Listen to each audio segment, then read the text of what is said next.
Olá pessoal, comentar sobre este livro aqui, Cuidar do Ser, Philon e os Terapeutas de Alexandria, de Jean-Yves Leloup, da editora Vozes, Petrópolis, 2004.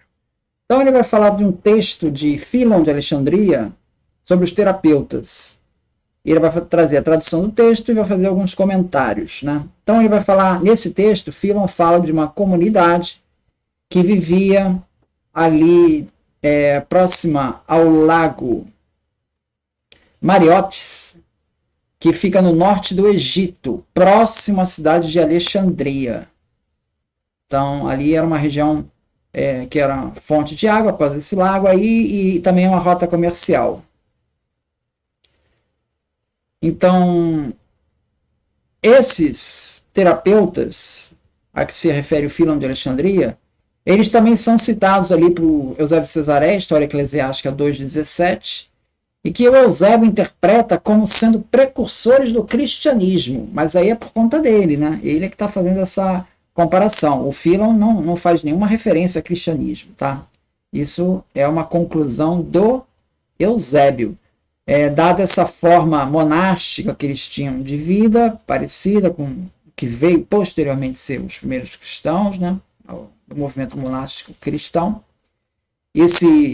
essa dedicação à castidade, à oração, enfim. Temos também Plínio o Velho, que ele se refere, em História Natural 5,15, a uma comunidade semelhante que muitos identificam como sendo esses terapeutas de Philon, por causa dos paralelos entre essas práticas ascéticas e a vida comunitária. E temos também o Flávio Josefo, que em Antiguidades Judaicas e Guerra dos Judeus, ele, embora não fale dos terapeutas, ele fala dos essênios. E os essênios têm ali práticas semelhantes.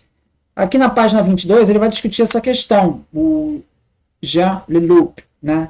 Que serão os terapeutas essênios, né? Ele diz que tem semelhança, mas não.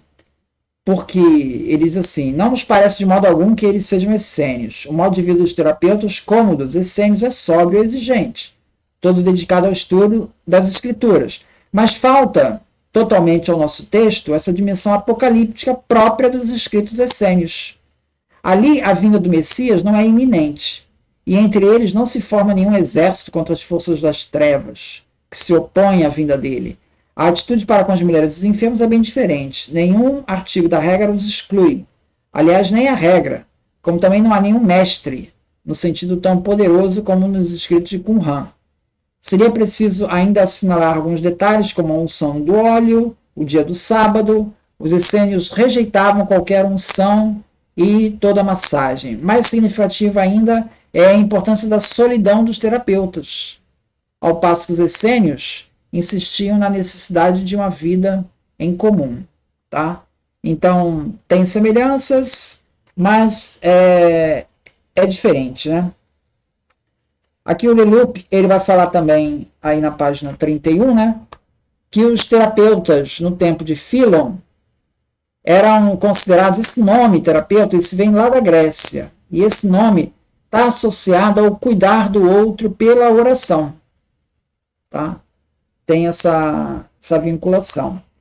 Ele fala também dessa vida dos terapeutas em mosteiros. Isso vai estar no texto, agora já no texto dos terapeutas do Philon, né, no parágrafo 30. Vai falar assim, durante 6 dias, pois cada um afastado dos outros, filosofam nesses mosteiros, de que já falei, sem ultrapassar o limiar e até sem olhar pela janela. Mas no 7º dia eles se reúnem numa espécie de assembleia comum e se sentam por categoria de idade, numa altitude conveniente, conservando as mãos sobre as vestes, a direita entre o peito e o queixo, e a esquerda caindo ao longo do lado. Então, essa vida em mosteiros é descrita aqui, né? Outro ponto interessante que ele fala, a questão da castidade, né? No parágrafo 68, ele fala assim, as mulheres também participam da refeição. A maioria são idosas e virgens. Elas guardam sua castidade não por obrigação, como alguma sacerdotisa da Grécia, mas voluntariamente por zelo apaixonado da sabedoria.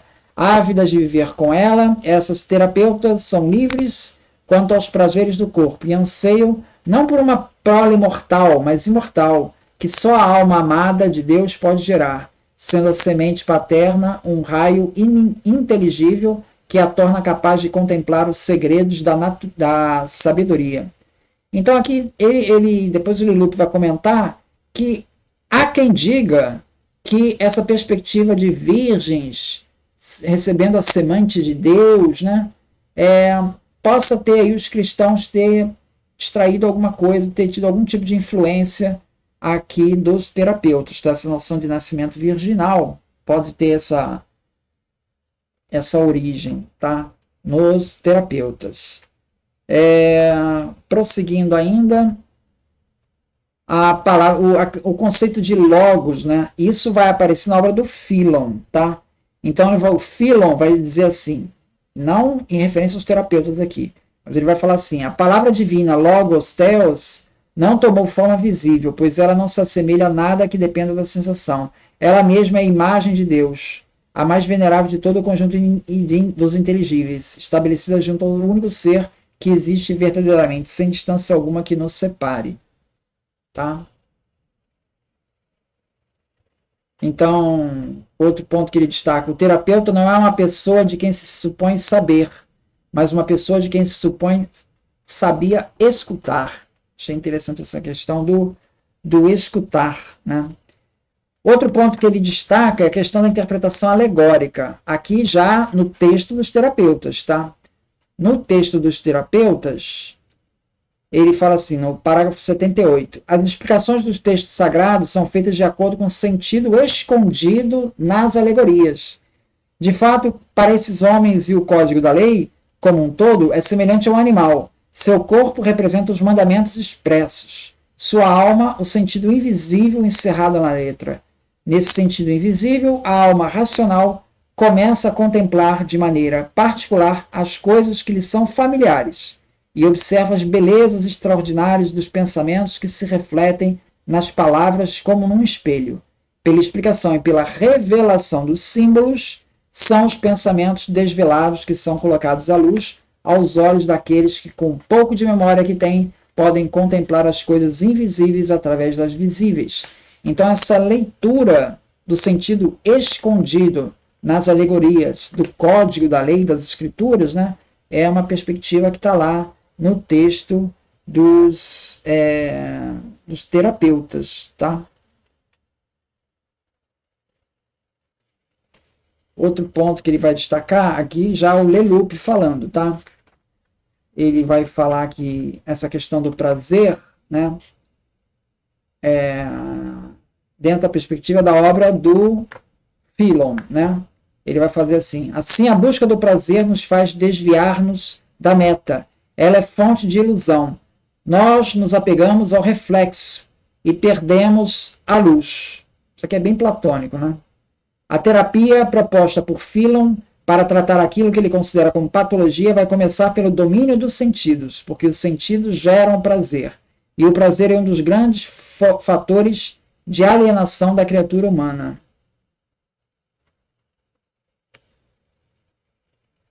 Então, é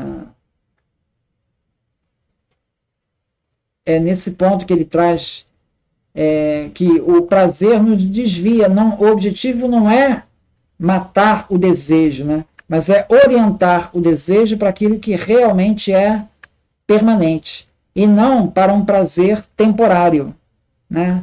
Efêmero, né? E aí está o drama da existência humana. Ele fala assim na página 81, o drama do ser humano, segundo Philon, é desejar realidades relativamente reais e pedir a essas realidades transitórias que sejam a realidade permanente e imutável. Então é aquela história da criança que quer um carrinho e tem aquele desejo transitório de querer aquele carrinho. Na verdade, se ela crescer, quando ela crescer, ela vai perceber que aquilo já não mais interessa a ela. Então o grande sofrimento humano está em a gente querer coisas que são transitórias.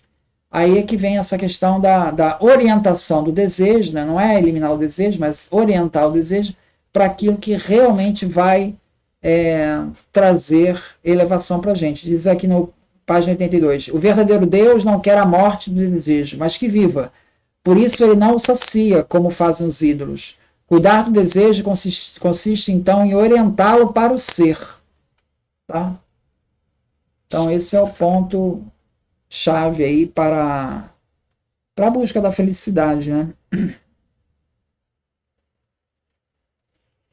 Aqui o fruto da ciência também vai falar isso. O fruto da ciência, tudo palavras do Fílon de Alexandria, né? O fruto da ciência é a vida contemplativa, que proporciona uma alegria sem mistura, como aquela que é dada pelo vinho, e uma luz inteligível, como aquela da chama, que se alimenta do azeite. Então, veja, o fruto da ciência é, então, essa vida contemplativa, é você observar a natureza e saber ler a natureza, né? Vem aqui na página 97, ele fala aqui, além do livro da natureza, deve o terapeuta consultar igualmente e estudar o livro das escrituras, pois é o mesmo Logos que fala e informa os elementos do cosmos e inspira os textos sagrados. Os dois livros, da natureza e o da escritura, devem ser ouvidos ao mesmo tempo. A beleza está no instante em que o livro da natureza, o livro das escrituras e o livro do coração soam perfeitamente em uníssono e nos descobrem a presença do único Logos, informação criadora que arranca sem cessar o cosmos do caos e produz com todas essas letras reunidas um texto que faz sentido. Tá? Então, o Logos é essa razão, essa lógica, esse fazer sentido. Né? Então, nesse sentido, você pode ver que a questão do milagre está indo contra isso aqui, né? Porque o milagre é aquilo que rompe a ordem natural das coisas, né? Que rompe essa racionalidade. Né? E aqui ele está falando que os dois livros, o livro da natureza e o das escrituras, lidas de uma forma alegórica, sabendo extrair delas o sentido oculto das escrituras, e não o que está na superfície. Tá? Então você chegaria no mesmo resultado que o livro da natureza. Eles vão revelar o mesmo conteúdo. Então, isso aí é mais ou menos algumas coisas que eu queria destacar do texto aí dos terapeutas de Fílon de Alexandria. Muito obrigado, então.